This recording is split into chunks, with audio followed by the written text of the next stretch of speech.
কিন্তু আরো হাসছে। হ্যাঁ, আমরা বলছি না, মানে এইটা সবচেয়ে বড় ফানি যেটা সারা ছবিতে সবাই ফেস করেছে। কিছু একটা ছোটখাটো কিছু হলেই এই হাসিটা যে কোনো জায়গায়, আমরা হয়তো কোনো একটা মানে বোলপুরের কোনো একটা রাস্তায় শুট করছি, দূর থেকে শোনা যাচ্ছে সেই হাসিটা, এরকমটা। আচ্ছা, মানে কখনো কোনো দুঃখের সিনে হাসি পেয়েছে, মানে হয়তো উল্টো দিকে লোকটা এত খারাপ অভিনয় করছে যে আমি হেসে ফেললাম, এরকম মাঝে মাঝে হয়েছে? আমি শিওর হয়েছে না, এরকম কোনো এক্সপিরিয়েন্স সত্যি হয়নি। মানে অপোজিটে সবসময় ভালো কাউকে পেয়েছি বা এক্সপিরিয়েন্স কাউকে পেয়েছি, বাট অনেক সময় এরকম হয়, ধরো মানে আমার হয়তো কোনো ডায়লগ নেই বা আমার সিনটাতে অতটা ইম্পর্টেন্ট কোনো কিছু নেই, আমি হয়তো দূরে দাঁড়িয়ে আছি, মানে অনেক সময় যে আমার শুধু অ্যাপিয়ারেন্সটা লাগবে, দাঁড়িয়ে আছি, আর প্রচুর হয়তো জুনিয়র আর্টিস্ট আছে, হ্যাঁ, আর কারুর হয়তো ভীষণ ইম্পর্টেন্ট সিনটা, তো ওই জুনিয়র আর্টিস্টদের এক্সপ্রেশন গুলো দেখার মতো হয়, তখন আমার হাসি চেপে রাখাটা ভীষণ ডিফিকাল্ট হয় আমার জন্য। বললাম না, এই যে হাসিটা, হা হা করে একটা হাসি, মানে এইটা কিন্তু সব থেকে বড় ফানি ইনসিডেন্ট হতেই পারে, মানে না হওয়ার কিছু নেই। হয়তো জয়দীপা ভীষণ সিরিয়াস একটা মুখে নবাবের কোন একটা শট বোঝাচ্ছে, হঠাৎ শুভশ্রী এরকম করে হেসে উঠলো, সাকিবের কি রিয়াকশন হবে? হয়তো বাংলাদেশ থেকে শুনতে পেয়েছে শুভশ্রী এখানে হেসেছে।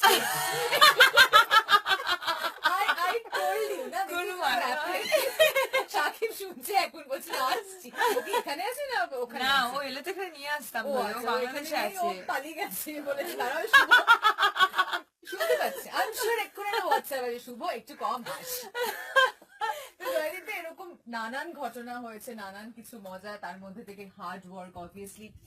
এটা তোমার সেকেন্ড মুভি তুমি বললে, সো একটুখানি তুমি আমাকে বলো যে এই সাবজেক্টটা তুমি চুজ কিভাবে করলে, মানে বা কেন তোমার মনে হলো যে you want to make this kind of a film, এই কমার্শিয়াল?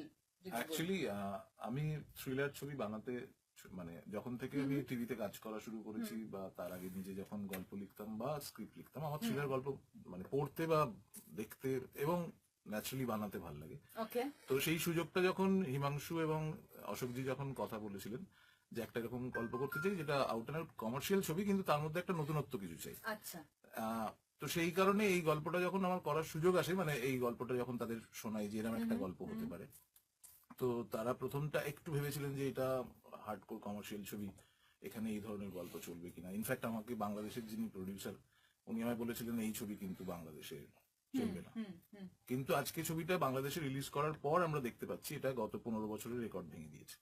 সর্বনাশ, অ্যামেজিং, কি বলছো? একদমই। এবং সাকিব এখন আরো হাসছে ওখানে বসে।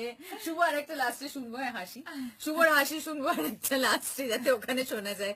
15 বছরের রেকর্ড ব্রেক করেছে বাংলাদেশে, আমরা শুনেছি যে Shakib is a big star there, মানে অ্যামেজিং, মানে ওর বোধহয় খ্যাতিটা বাংলাদেশে অসাধারণ, মানে আমরা ওকে বাংলাদেশের রজনীকান্ত বলতে পারি, বাংলাদেশের রজনীকান্ত, মানে জাস্ট কাণ্ডটা ভাবো। আর জয়দীপ দা ওইরকম একটা লেভেলের অ্যাক্টর, বাংলাদেশে অত নাম, তার সঙ্গে কাজ করে কেমন লেগেছে? এটা তো দ্বিতীয়বার। প্রথমবার যখন কাজ করেছিলাম তখনই ওর ডেডিকেশন, মানে খুবই স্বল্পভাষী একজন মানুষ, যখন কাজটা করে কাজের মধ্যেই থাকে, ওকে যতটুকু জিনিস বলা হয় সেটাই করে, এবং ওকে যে যে জিনিসগুলো বলা হয় যেমন আমি বলতে পারি যে ওকে যখন প্রথম দেখেছিলাম আমার খুব বালকি লেগেছিল, তো ন্যাচারালি শিকারিতে যে চরিত্রটা ছিল সেই চরিত্রটার জন্য ওকে অনেকটা ওয়েট লুজ করতে হয়। আমি 1 মাস আগে ওকে যা দেখেছিলাম, 1 মাস পরে ওকে দেখে আমি সেটা সত্যি চমকে গেছিলাম। ইভেন নবাবে যখন আমি ওকে বাংলাদেশে কথা বলতে গেছিলাম তখন ওর যা ওয়েট ছিল, নবাব যখন ও শুট করতে এলো তখন কিন্তু অলরেডি 10 থেকে 15 কিলো ওয়েট কমিয়ে এসেছিল। ডেডিকেশন। শুভশ্রী কেমন লাগলো সাকিবের সাথে প্রথমবার কাজ করে?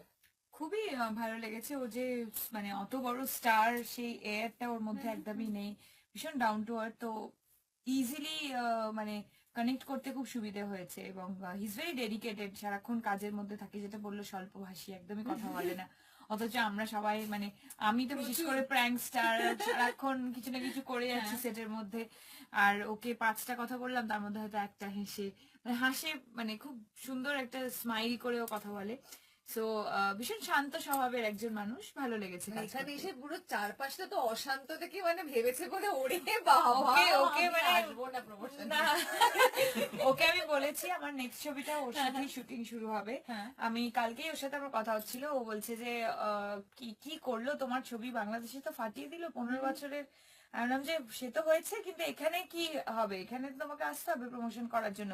তো আমি ভীষণ নার্ভাস, আমি আসছি, আমার ভিসার একটু প্রবলেম হচ্ছে। আমি বলছি নেক্সট ছবিটাতে কিন্তু সবার সাথে তোমাকে বন্ধুত্ব করতেই হবে এখানে, আর একদম এখানকার মতো হয়ে যেতে হবে। ইয়েস, এন্ড আমার মনে হয় যে ওর সাথে একবার কথা হয়েছিল আমাদের শিকারি সিনেমাটার সময়। সাকিব এসেছিল আমাদের স্টুডিওতে, and yes he is actually very humble and simple. আমরা কথা বলবো আর একটুখানি, কারণ ডিরেক্টরের ভীষণ খিদে পেয়েছে, আমাকে ছাড়তে হবে। বাট তার আগে আরমান মালিক, প্রকৃতি কাক্কর। জাস্ট একটা লাস্ট কি গান